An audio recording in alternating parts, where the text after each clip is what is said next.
Entrepreneur Podcast. Hey, thanks for having me. I'm really excited to hear your business growth story.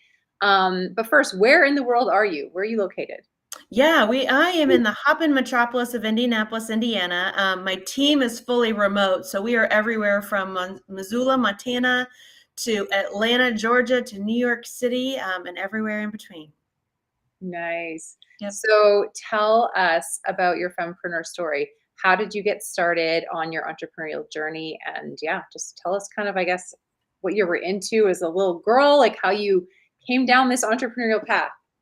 You know what? It's so funny you bring that up because as you were saying the words entrepreneurial journey, I was like when I read the Babysitters Club in like middle school, and I was like hatching my babysitting business plan.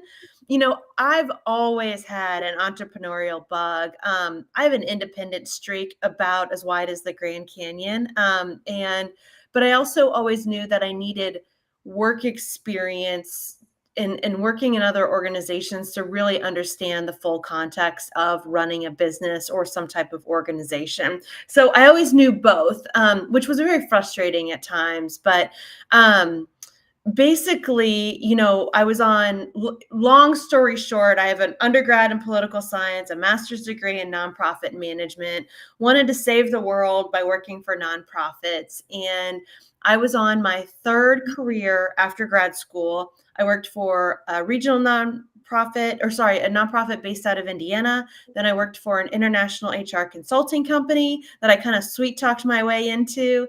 And then I worked for a national nonprofit focused on Christian social justice. And really what I was doing is writing very niche-y training and development curriculum for church leaders to lead their own small group faith formation groups.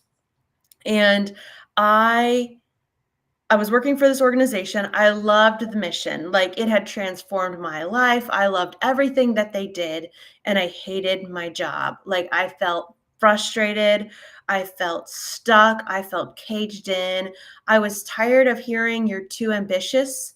I was tired of hearing you want to do too much and you want to move too fast. And I certainly can even outpace my own ambitions most of the time. I have more dreams than I have time every single day. But I was tired of hearing that. And I had signed up for this Salesforce conversion project for this nonprofit. And I was converting 10 Excel files, an old Access database, 17 Excel files, an old Access database, and an old fundraising database into Salesforce, like the elite of elite CRM systems for nonprofits or for-profits. It doesn't matter. It's a fantastic system. But in the process of like trying to create consistent data across 10 years of organizational history, and literally what that led me to doing was sitting on my couch by myself for 4 months straight cleaning data. I don't know if anybody's picked up, but I'm a bit of an extrovert. And so cleaning data by myself on the couch was like you might as well have just taken my soul and just like stomped on it, right? Like the complete opposite of what fed me. And other organizational dynamics. And so I had a friend who was a life coach, and I was just telling him what I was struggling with. He goes, "Well, I can help you." I was like, huh? Like, I didn't even know what life coaching was. I didn't know, why that role existed. I'd barely heard of it. But I was like, I need help. Like, this isn't a therapeutic problem. I've been through lots of therapy. Like, this is not what this is. I am stuck, like stuck. And so within 3 sessions, he helped me be brave enough to say what I really wanted out of my career. And I felt at that time I'd had enough experience in a variety of sectors and roles that I can start connecting the dots to understand how to run a successful business. That's just what I needed for myself. Because I had done marketing, I had done HR consulting, I had done program development, I had done bookkeeping in high school for my aunt and uncle's real estate company. Like, I had touched almost every facet of a business being out of grad school for, at that point, I don't know, 10 years or so, or a little less than that. And so he helped me, his life coaching helped me be brave enough to say, I'm not an employee. Like, I'm not a team player. I'm meant to live out a vision that is my own, not other people's vision. This definition of team playing that I see inside of organizations, like, I think it's bull. I don't know if we're allowed to cuss on your podcast Yes, or you not. are. Yeah, it's bullshit. Like the politicking, the talking around things, the having staff meetings where people just say stuff, but they don't really say anything. I'm like, why are we wasting our time? Like, I'm here to change the world, and we spend 90 minutes a week, like saying nothing. Why? Like, why? What's the point? Now I've learned to be much more diplomatic since then. But bottom line is like that definition of team playing that I saw in organizations is not a productive one. It's not a helpful one. And so now we get to teach people how to be like impactful team players versus just say bullshit at meetings and make it look like you're doing work, but you're really not. Can't stand that. Mm. And then and then the third thing that I learned through life coaching and his coaching specifically was that I was meant to be a coach. Like I wanted to use my gift of saying what everyone's thinking but no one's saying out loud to turn that version of truth telling into something positive versus being demonized. And that's what coaches get to do. Yeah. And so I learned the techniques behind it by becoming a trained life coach and transitioning that into executive coaching and team coaching. I learned how to do that in a very productive, helpful, supportive, yet challenging and assertive way so that I can leverage that gift, not turn it into, oh God, there's Stefanie again, bringing up stuff that nobody wants to talk about. It's thank you, Stefanie and your team for being here, for bringing up the tough stuff that we don't know how to tackle by ourselves. Yeah. So that was 10 years ago. And then I can get you caught, like that gets you caught up to my entrepreneurial journey. I can get you caught up from 2014 to now. But the power of life coaching in my situation can't be understated. I believe so wholeheartedly in coaching as a transformational tool because it first changed my life. And then I've seen in the years since how it changes other people's lives and relationships to work. And so that was the thing that propelled me out on my own. Awesome. Yeah, let's get people caught up on 2014 to now. But Yeah. first, I want to know how you're using, because you were saying before we hopped on that LinkedIn is your go-to Yep. for building relationships with the right people. And so specifically, how are you using LinkedIn as a way to build more relationships with more of the right people? Yeah. So when and I believe in full transparency because every time you ask a business owner and they're like, how's your business? They all go, oh, it's great. And meanwhile, behind the scenes, it's a dumpster fire. I don't have a dumpster fire, but it's hard work every single day. So I say that I say that as the caveat to say when I'm not inundated with delivery, so delivering coaching, consulting, writing proposals, which are great problems to have, Yeah. I'm working a prospecting and LinkedIn cadence that focuses on developing relationships. And I use mostly the messaging series and Sales Navigator.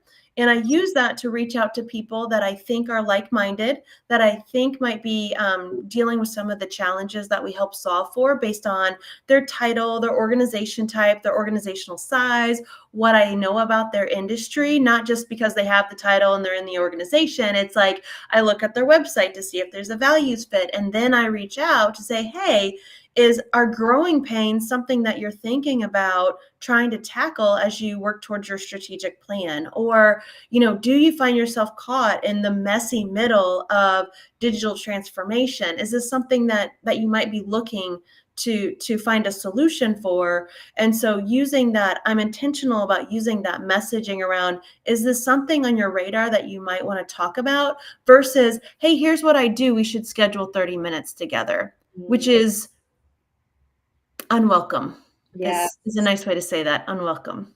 Yes. And yeah, as someone who gets a few messages like that a week, which I don't respond to, at least not warmly.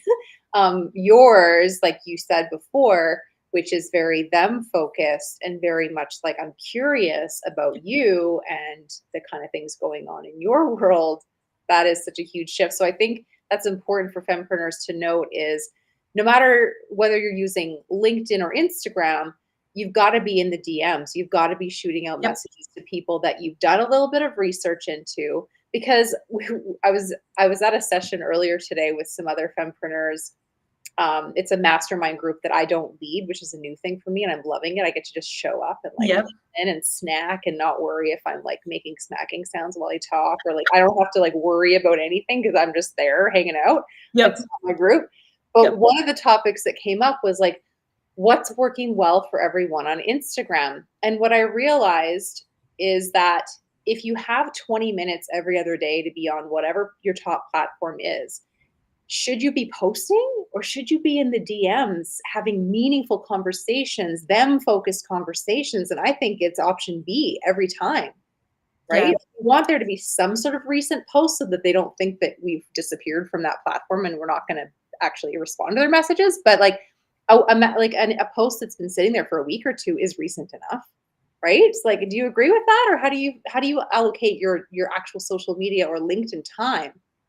Like, what do you get up? Yeah, no, I agree completely. I think, you have one is knowing the algorithm of the system that's the most important for you to be on. So I have an expert in my network, and I have other go-to people that I say, okay, how does the algorithm prioritize? So then we try to post based on what the algorithm wants. So for example, on LinkedIn, um, it prioritizes one post a day. That's it. And other people are posting multiple times a day, but if you look at their first post, it gets 3,000 views. All the other ones are closer to 100. I'm making up these numbers, but you guys get the Yeah. situation. And it will not prioritize any post that has any kind of external link in it. And Mhm. so you have to understand the rules of the game of the platform that you want to be in. And I'm a novice when it comes to LinkedIn, but I know enough to be dangerous, and I know enough of what not to do to help myself. But I agree. I think the posting, I think when we think about the amount of noise and information and content that is coming at everyone every single day, the number one sales technique I have, and it's part of my personality, is you have to be a pattern interrupt. You have to cut through the noise. You have to find a way to not just get people's attention for attention's sake, but get people's attention for stuff that matters to them. Um, and then you can develop relationship, and then maybe you can sell to them if they're buying, those kinds of things. But I find going on a platform and being like, who can I sell to today, is really very transactional and gross. Like, I go on thinking, who are my pro troublemakers that I can find today? Because pro troublemakers is a type of leader that we cultivate. Those are positive change agents that people actually want to work with. And so I'm looking around for clues, like, who are other pro troublemakers out there that, these are other folks that are told they're too much, they're too ambitious, they're trying to do too many things at once. How can we connect personally and Yeah. see what else is going on there? Yeah, and those are the people that you want as clients too, I'm sure, Yes. because you can relate, you get them, they get you. They're just like, "Yep, show me the path. I already know I like you." Yeah, Yep. that's cool. That's Yep. really cool. Exactly. I love Exactly. that you emphasize, the DM, like messaging people over just those generic posts or those blast out messages that are all about what you do. Because I think that comes down to the reason why social media exists is we're supposed to be social, and no one wants to go to a party where someone's just talking about themselves. Like, no one wants to talk to that person or listen to that person because it's not fun.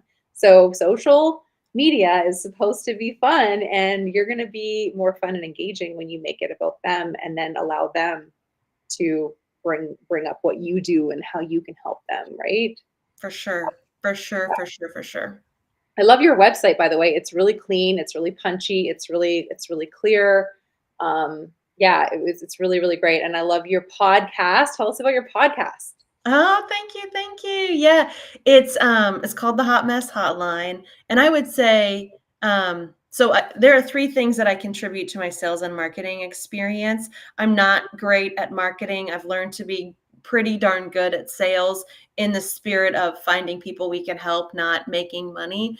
But it's one, being a pattern interrupt. Two is follow up, follow up, follow up. Like, most salespeople only follow up 2 or 3 times, and it takes 5 to 7 touches to get someone to respond to you.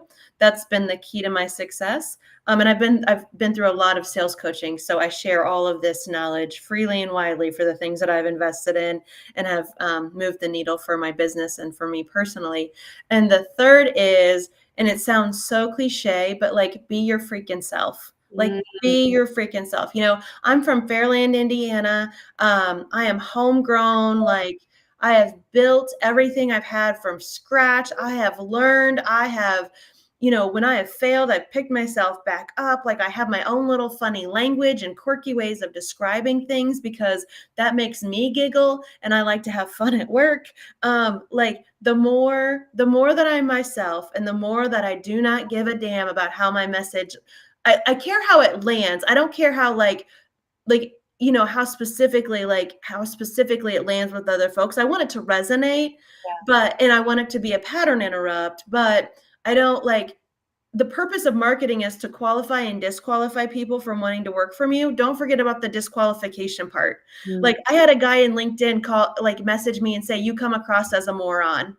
And I was like, "Well, go fuck yourself." Like, I'm not. Okay. Quirky, maybe. Like to have fun, definitely. A moron? No, sir.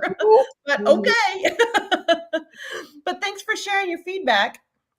Um, Was that in so a comment or was that a DM? it was a DM. Oh, geez, hey? Yeah, yeah. Oh, And it's do you agree that when that happens, it's a sign from above that you're on the right path? oh, I never thought about it that way. 'Cause I've heard that said, and I know for me, I struck a nerve with some people when I was just really getting bold online, and I was doing kind of the things you're saying, like being myself and not Yes. trying to please everyone and being okay with the disqualification thing that happens. And yeah, I struck some nerves and had some negative comments, always from men, actually, interestingly. But Yeah. um, I don't know. I think it was Tim Ferriss or somebody was talking about this phenomenon, or maybe it was Pat Flynn. But I was like, "Yes, it's happening to me," and I was like, "Okay, sweet. It means I'm on the right path. Like, good." Yes, yeah. Yeah, if you're not being challenged in, like, multiple ways, right, you're to upskill or that kind of pushback, you're right, I didn't until you, like, walk through what you were saying, I agree wholeheartedly, like, the obstacle is the way. I've been digging into stoicism a lot lately. The obstacle is the way, and so when it feels hard, it's the universe like saying, "Do you really want this, Lyndsie? Like, do you really want this?" Because if the answer is yes, it's only going to get harder from here. The problems that you have when you're making $100,000 a year are awesome problems because they're prepping you for the problems that you have at $1 million a year. And you don't have the tenacity, you don't have the persistence, you don't have the skills to solve the $1 million problem yet. That's why the universe is walking you through 100,000 and 250 and 500,000 and 750,000 to get you to the million because it's building your muscles. Mhm. Like, I believe that wholeheartedly. Yeah, I love that. Wow, I'm jotting down all these different ideas for this podcast episode title. I'm not going to tell you which one I'm going to pick yet, but I'm pretty sure I know from things you're saying. All right, now I'd like you to jump back into your story and Yeah. bring it up to date from 2014 to now. Tell us kind of chronologically that some of the big decisions you've made. I want to know about probably the biggest challenge you can think of in the last decade that you had to overcome to stay in business. So tell us your things. Yeah. So, again, full disclosure, I probably had 3 or 4 points where I've wanted to quit. And I was literally at the point of sitting down with my husband and the words coming out of my mouth. It felt so hard and so frustrating. So, started out, went to go see the life coach, went through life coach training, and thought, oh, I really want to build a business helping people understand how to live out their purpose like my life coach did for me. And in 2014 in the Midwest, I could not find a way to make that a viable business. And certainly one that made, I think that first year I made $3,000. The first year I made 13. The second I made about 30. The next I made 50. And I was like, oh, I'm on my way. Oh my God. But I'd pivoted into some B2B at that point. Probably one of the smartest things that I did, and this was at my husband's advice. So I took the action, but my husband knew better than me. Instead of just cutting bait with my former employer, I went to them and said, I have this vision for my life and I love this work and I would like to have one job with you all, not four anymore. Can I go on contract just selling our programs? It's really the thing that I'm the most passionate about, and it's the thing that I'm best at, and I'm the best personality to do that in comparison to who else is on the team because of my experience. Luckily, they said yes. And so what I did is I formed my corporation. They paid the corporation. So I was building up my savings till I had about a year's worth of salary saved. And I let them go. I want to say about a year and a half in. It may have been 2.5 years. The pandemic and time has blurred a lot of things, so forgive me there. But about a year and a half or 2.5 years, I was able to let them go because I had enough revenue and I had enough proposals in the pipeline that I knew I had a viable business at that point. And so I feel like that was a really smart decision. And based on my research, a lot of successful entrepreneurs do that. They are balancing two streams of income, one the stable one, and then the one they're trying to build to create a stable business, because then they're able to lessen their stress and provide stability for their family, whatever that means, while they're also living out their dreams. Not going into business while I had any debt, of course, those are, I think, all smart moves at the beginning. So there was that piece of it. Couple years in, couldn't make the life coaching thing work. So I went back to my HR consulting roots and what I had learned there and transitioned into executive coaching. I think some of the things that I've done well is scoped out work in proposals and then figured out how to deliver it later. And really, if someone says, can you do that? And you've touched on pieces of it before, the answer is always yes. This is your opportunity to bring it together in new ways. Of course, not being disingenuous, not lying, none of those things, but it's, hey, can you help in this way? Yes, I can. And then you figure out how to do it. I love that. Yeah. Absolutely. Yeah. I think there's a level of confidence that entrepreneurs have to have in order to keep going. Can I pause your story for a second? Because on that topic of confidence you have to have, I'm curious to know about your childhood. Like, did your parents do something to make you be this confident, badass woman that you are? Like, how did you become so obviously confident and willing to even say, yes, I can do that. I don't know how I'm going to do it, but yes, we're going to get there. And because I feel like that's something that's built up in us in our childhoods. Um, yes, my confidence was built in my childhood, not in the ways not in good ways. My childhood is basically it's not ready for public consumption, to be respectful of the Yeah, people that were involved. yeah. But it was more of an after school special than a Hallmark movie. Mhm. And so the good Lord up above has certainly imbued me with certain qualities to be able to be driven enough to escape the situations that I was raised in. Mhm. School was my safe place, and so earning A's and earning love and attention at school certainly is a life skill that I've used. There's definitely points where I've outlasted that skill and had to learn new skills, but looking to the powers that be and getting the A and being the shiny student and having the answers certainly can be very valuable and getting me pretty far.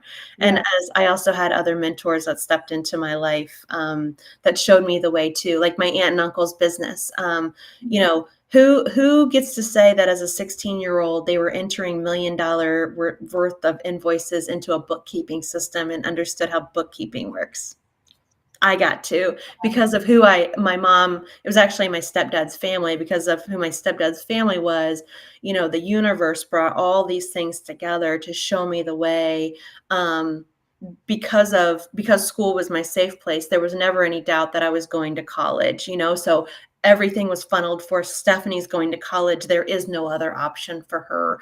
So the universe definitely was good to me, but the reason I have this confidence is because as a little girl, I had to do things and fight battles that no little girl should ever have to, and stand up for myself and protect my brothers and all of these things that had some good side effects. But at the time, no one would wish on their children.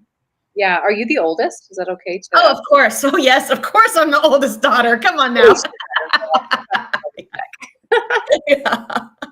Okay, awesome. All right, okay. I wanted to just find out a little bit about childhood Stephanie, because I Yeah. had some suspicions that there was something, yeah, like that going on. So that's interesting. Yeah. Um, Okay, so pick up from where you left off before I so rudely interrupted you. No, you're good. I mean, it's all connected. It's all connected. Um, And I will say now my business, focuses on fixing hot messes, creating order out of chaos. So anybody that's taken psychology 101 will be like, "Oh, Stefanie, I see how you're working out your childhood wounds by fixing out messes." I'm like, "Yes, I am." It is a skill I learned at 8 and that I now get to practice at 43. Ta-da! So anyway, yeah, and so, what I started doing, again through the magic of the universe, through the magic of networking and sales, and my willingness to put myself out there and hear no multiple times a day to get to my yeses, I started doing some corporate executive level coaching.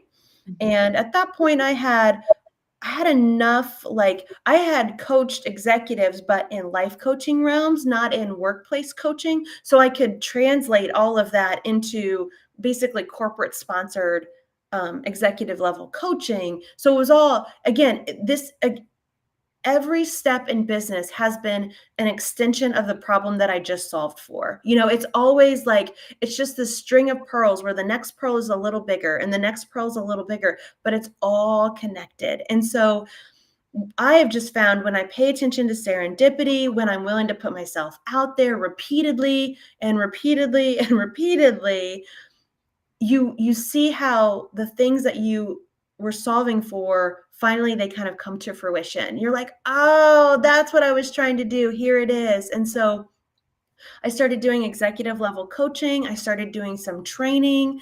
Um, and looking into best practices around instructional design and just continuing to educate myself. I think I've always been totally willing to say, "I don't know, but I'll figure it out. I don't know, let's do it. I don't know, but there's got to be an answer. Other people have figured this out." No one's born knowing how to do marketing. No one's born knowing how to lead with influence. No one's born knowing how to, manage 700 people through change management. But you learn it like just like everybody else, so I can learn it. And so that's really been the evolution of the business. And then from a marketing perspective, I was trying to find my niche in this world. Like, yes, I'm an executive coach. I want to add team members. I want to do more of this. I think I have a special sauce here that we can amplify. What does that mean? Well, when I looked around, all of the executive coaches in my space focused on leadership development. And apparently I'm channeling Gary Vee today with all my air quotes. My apologies. But like all these executive coaches were doing leadership development, and one leadership development, like that doesn't fill my soul, just to do that. It's not the thing that like really excites me. And from a marketing perspective, there's a lot of people in that space. There's a lot of methodology in that space. There's a lot of companies, both big and small. The competitor list is miles long. And so I said, okay, how can I differentiate myself? I was in a mastermind with some other women at the time, and we would, all be on the hot seat and problem solve. And I had a friend say, "You're not really in leadership development, you're in change management." I was like, "Oh, you're right. I am." And so then I started pivoting our marketing towards change management. I gave a presentation on how to be a pro troublemaker, which is a positive change agent that people actually want to work with versus the devil's advocate, the nitpicker, the pain in the ass. We know those types intimately. If we're all honest with ourselves, we've been one of those. I wanted to teach people, and I started digging into this language about it's called positive deviancy, right? Like, how do you challenge the status quo and have people say thank you instead of shut the hell up? There are techniques to do that. And so that's where it took off. I found my niche. I found my industry, if you will. And as I dug deeper and deeper into that, and I realized the current players that be, I was like, I don't think what they have is that effective. And so I went on the hunt for a unifying strategy that I've created that we now call the change architecture, that blends and creates alignment between internal communications, organizational change management, individual change management, self-leadership, team leadership, and project management. When you unify all those different elements, that's how you drive change. That's how you meet your strategic plan. That's how you connect the dots between what will be different in 3 years and what your team is doing today. I was like, "Oh, yes, like this is the thing. This is the thing."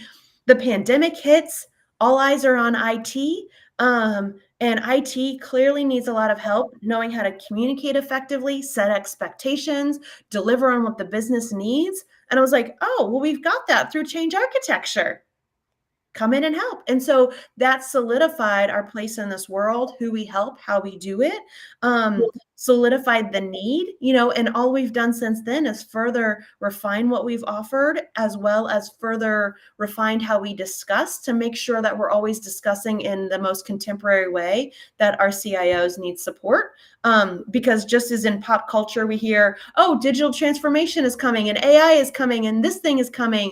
Our IT leaders are responsible for delivering that inside of our companies, usually about 12 to 18 months before it hits the news. And so they're always thinking, like, how do we get our people ready to deliver on the next thing? Well, we know how to do that. That's change readiness. We know how to do that. So, Yeah. Wow. Amazing. yeah. So you are a busy woman. And I think I saw some pictures online of you with a little one. Yes, we adopted a newborn at the end of December. And so, yeah, he is super special. He's inside the house right now, actually. That's who I was napping with before we started Oh, this sorry. conversation. Yeah. So, yeah, my husband and I have been on the adoption hunt really for about 8 years now, trying to figure out our path and how that would come together. All along this story, while I'm building a business, we were foster parents. My foster children were with us for a little less than 2 years before they went to go live with their birth mother. So basically, like, my children died, but they didn't die. So I got my heart broken and my soul chewed up and spit out, and my business grew by 20% that year. Wow. Yeah. Interesting. Yeah, that was 2018. Like, whew. 2018 prepared my husband and I to lead other people through the pandemic because we have a lot of resilience, a lot of it. No kidding. Wow, that's incredible. Yeah. Okay, you are just a fantastic ball of energy. I'm so pumped that we know each other. It has been A lot of coffee, Lyndsie. Done a lot of coffee. such a joy getting to know you and your caffeine induced energy or whatever that is. But yeah, I just really want to connect as many people with you as possible. So tell us where the best place is. It sounds like LinkedIn is where you hang out most. Yeah, love to connect with folks on LinkedIn. Would be honored if anything that I shared today resonates with you. A Hot Mess Hotline, we put out episodes once every 3 weeks with ambitious, too much leaders who have solved really hard problems. So it's really a podcast about problem solving and resilience. So if folks are interested in that, and right now it features a lot of tech leaders, but the way we frame it up, it's problem solving skills. It's, really agnostic to the problem. So I'd be honored if folks would want to hear more of that. If they want to hear me talk some more, said nobody ever. I know, but if anybody wants to hear, how I break it down with other leaders, would be honored to have folks over there too. And of course, if folks are stuck in that messy middle of growth between, and you've got at least 30, 50 employees, we're here to help. We're here to serve, because it's a funky place to be in a business, and we know how to get entire groups of people over that hump and back onto success. Right. So you're Stefanie with an F, Krievins. Krievins like Evans. Mm-hmm. Like Evans, KRIEVINS.com. And that's where you can find her podcast. You can connect with her on social. You have a great YouTube channel as well, I've noticed. So definitely connect with Stefanie and learn more about her problem solving and, how did you put it? Hot mess fixing, pro troublemaking. Yes, and I love when you talked about the obstacle is the way and the obstacles are the way. And even what you were saying at the end there about, the personal challenges you were facing in 2018 and how those really teed you up to just be that much more of a leader and someone who could help others. And these things happen to us for a reason, and we do need to embrace them instead of feeling like they're happening to us. They're really happening for us to set us up for things. And Stefanie is such a perfect example of that, you guys. So please connect with her. Thank you so much for being here, Stefanie. Is there anything you'd like to leave our Fempreneur listeners with before we hop off? Oh gosh. Yeah, I would just say, as you're on this journey, Be mindful of both when the obstacle is the way, right? Like when you feel resistance, push through. And most importantly, use your meditation time, your reflection time to decide when to quit and what to quit, because it's both and. And oftentimes the thing that is the hardest to do is the thing that you need to do. That is the obstacle to tackle. The thing you need to quit is the busy work, is the stuff that lies to you and says, oh, it's so important, but it doesn't move the needle in your business. The hard stuff moves the needle in your business. Thank you. Wise words from Stefanie. All right. Bye, everybody. Thank you, Stefanie. Thanks, Lyndsie.